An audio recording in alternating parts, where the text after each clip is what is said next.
اون روز من تنها بودم، هیچکی هم نبود. این یعنی هنا منو بازی داده؟ اما چطور ممکنه؟ اون حداقل با من این کارو نمیکنه. پس این یعنی آکسا طلا رو گرفته. اما کی؟ چطوری؟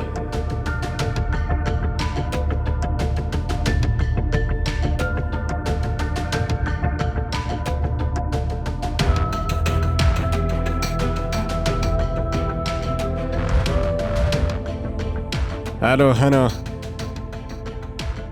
یه چیزی ازت میپرسم. تو اون کیف واقعا طلا بود یا نه؟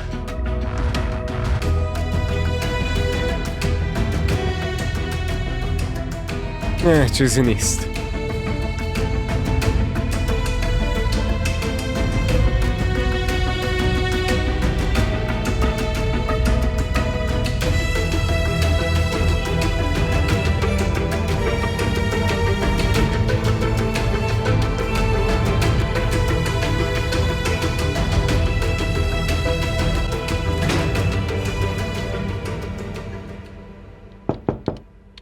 بله.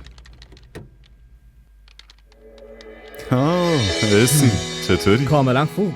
بشین.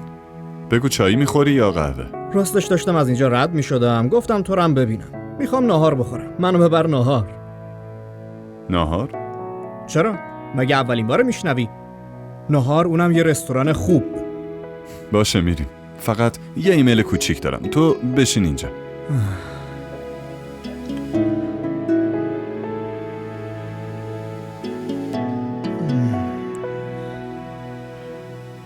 راستی شهزاد، میخواستم از تو و زنداداش تشکر کنم که نذاشتین اینجا احساس کمبود خانوادمو بکنم.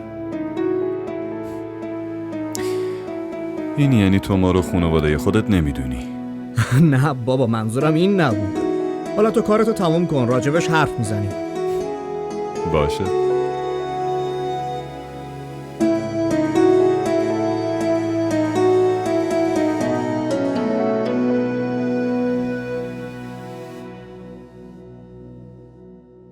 چطوری دلش میاد اینو بفروشه؟ خیلی خوشگله. واقعا خیلی خوشگله. فکر کنم مجبوره که بفروشتش. راستی یه چیزی، چرا ما اینو نخریم؟ میخریمش، ولی اول بذار ببینیم قیمتش چقدره. آره فردا بریم. تا اون وقت اینو بذار تو کمد. باید خیلی گرون باشه. برو عزیزم، زود باش. باشه.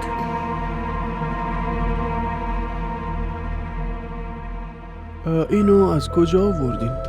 راستش این مال یکی از دوستامه. بهم گفت که اینو بفروشم، واسه همین آوردم. پیشنهاد میکنم اینو نفروشینش. چرا؟ راستش تو ترکیب این کلی فلزای قیمتی مثل الماس و طلا کار شده و احتمالاً 30 تا 50 سال قدمت داره.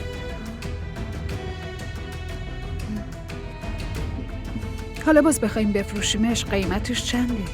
شاید 10 یا 11 لک، ولی چون شما مشتری قدیمیم هستین من 12 لک برمیدارم. پس گفتین 12 لک. باشه، حالا اینو میبریم. خیلی ازتون ممنونیم. از دوستمونم میپرسیم، اگه واقعا خواست بفروشه بهتون میگیم. خوبه؟ بسیار خوب.